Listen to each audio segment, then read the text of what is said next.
Today, the 15th of November 2025, marks the 250th anniversary of Lord Dunmore's proclamation. This event wasn't necessarily a major turning point in the American Revolution, and might not have made it into your history classes in school, especially if you're not from Virginia. However, it provides a valuable glimpse into a side of the American Revolutionary War that most people aren't super aware of, and a window into some history much bigger than the proclamation itself. So, let's talk about Lord Dunmore's proclamation. But first, some background. In the 18th century, Virginia wasn't just a society with slavery, but a slave society, where the entire system rested on a foundation of enslaved labor. The biggest way to make money in Virginia was selling tobacco, the vast majority of which was grown by unfree workers, some indentured servants, but most chattel slaves. This industry was supported by a huge enslaved population, with around 40% of Virginia's population being made up of African Americans, most of whom were enslaved. While many of Virginia's slave owners were small landholders who owned only a few enslaved people, members of Virginia's elite class often owned massive plantations with dozens or even hundreds of enslaved people under their control. To support this system, Virginia and other Chesapeake colonies also maintained what was essentially a system of race-based totalitarianism. In order to ensure that enslaved people could not easily escape, not only were the enslaved kept tightly controlled, but free non-white people were also treated as second-class citizens and expected to carry around documentation proving their free status. A free person of color caught without such documents might be arrested and might end up being actually enslaved if they couldn't prove their status. Of course, you can only keep people under the boot of a totalitarian slave regime for so long before they rise up, and many of Virginia's white elites were all too aware of this risk. Anxiety over the idea of people they enslaved rising up against them was regularly on the minds of slave owners, especially during periods of conflict like the French and Indian War, and later the American Revolution. And these fears weren't unfounded. While enslaved people tended towards passive forms of resistance that limited the risk of severe punishment, they were often aware of opportunities, and ready to jump on them when they arrived. Throughout the 18th century, we have several records of real or imagined plots by various enslaved people, including uprisings in Loudoun, Fairfax, Frederick, Stafford, and Hanover counties of Virginia through the 1760s, many of which involved the deaths of white overseers or enslavers. These included alleged plots to join up with French and indigenous forces during the French and Indian War, and a successful poisoning of white overseers in 1768, which tragically resulted in a number of enslaved people having their heads lopped off and displayed on the chimneys of a Fairfax County courthouse. This brings us to Virginia's last royal governor, John Murray, Earl of Dunmore. When he first arrived in Virginia, he'd actually faced some suspicion from the locals. See, Lord Dunmore was Scottish, and his father had been a Jacobite. Meanwhile, Virginia's colonial elite prided themselves on their English heritage and their long-standing loyalty to the king. Many Virginians traced their heritage back to the Cavaliers, those who had fought for the king during the English Civil War the previous century.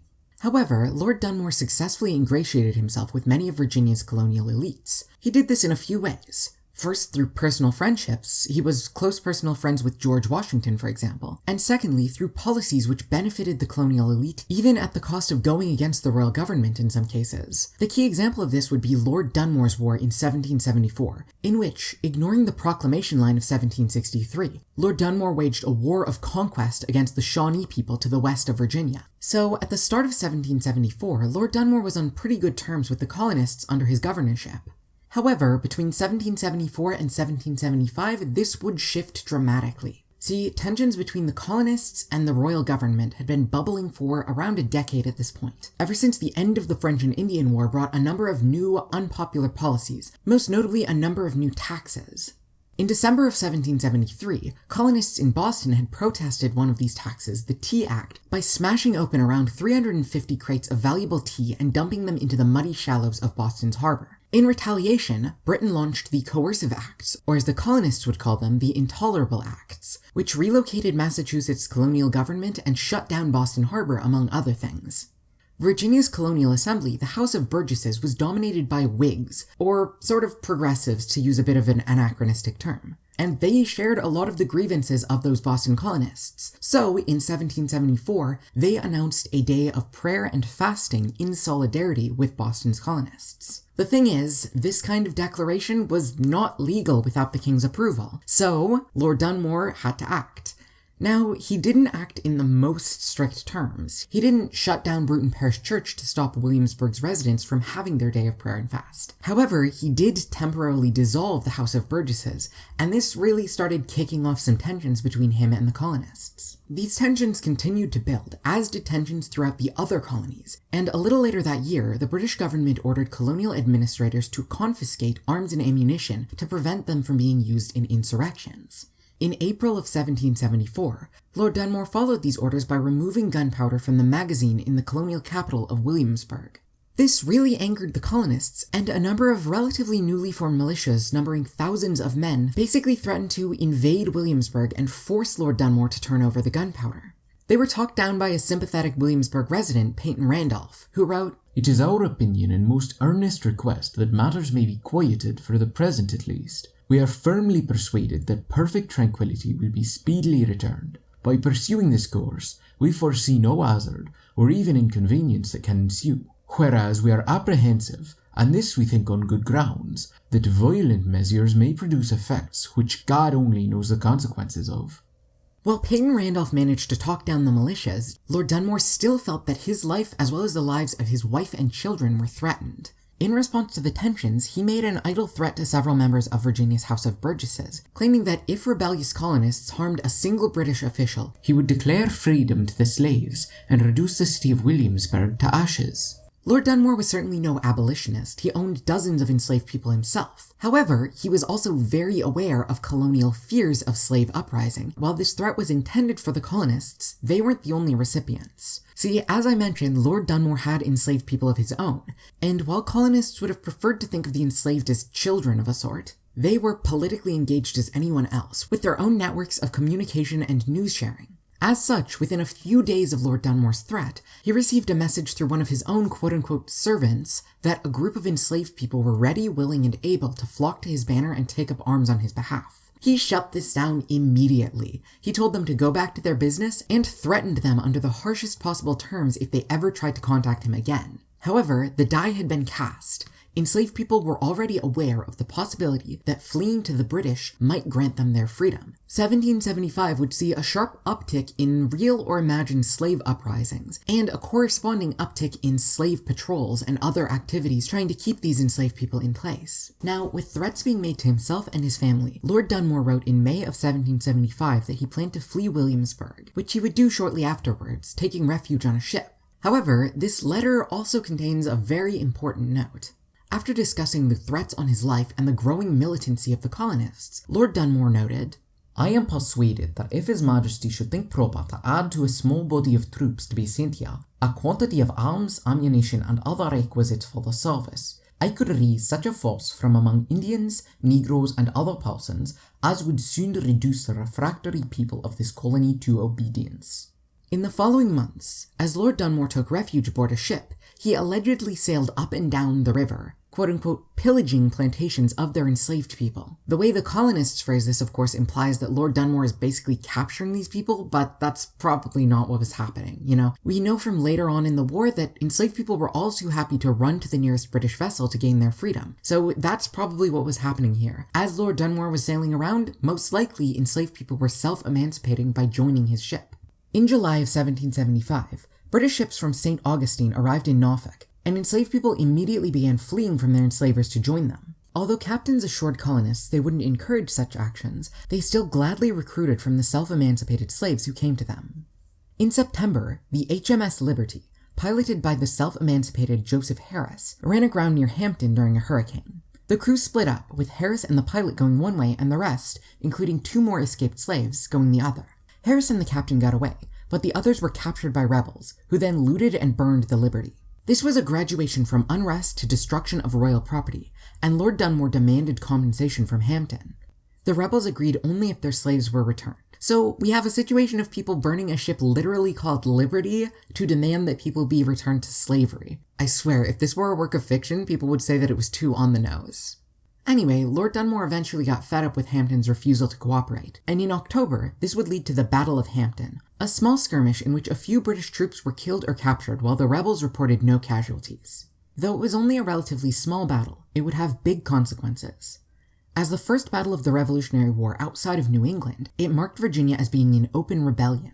As a result, Lord Dunmore would draft a proclamation declaring martial law on November 7th. This proclamation called on all able-bodied freemen to join the British forces or be considered as rebels. More importantly, though, it included a provision stating that, quote, "And I do hereby further declare all indentured servants, negroes, or others appertaining to rebels, free, that are willing and able to bear arms, they joining His Majesty's troops as soon as may be." As mentioned, the enslaved were not waiting for this proclamation to join Lord Dunmore's forces. Already, a number of self-emancipated people had joined Lord Dunmore and had formed what would be called Lord Dunmore's Ethiopian Regiment. Now, for clarity, Ethiopian in this context does not refer to the modern-day country of Ethiopia, but is actually a reference to an ancient Greek term for people we would consider black. Using this term can sort of be considered more of a respectful label, because like in the Western context, the main use of the term Ethiopian was in the Bible for a group of people who were generally respected. That's as opposed to the more common term for black people, Negroes, which was also regularly used as a synonym for enslaved people. So by using this name of Ethiopian, Lord Dunmore was acknowledging a certain level of dignity for these people.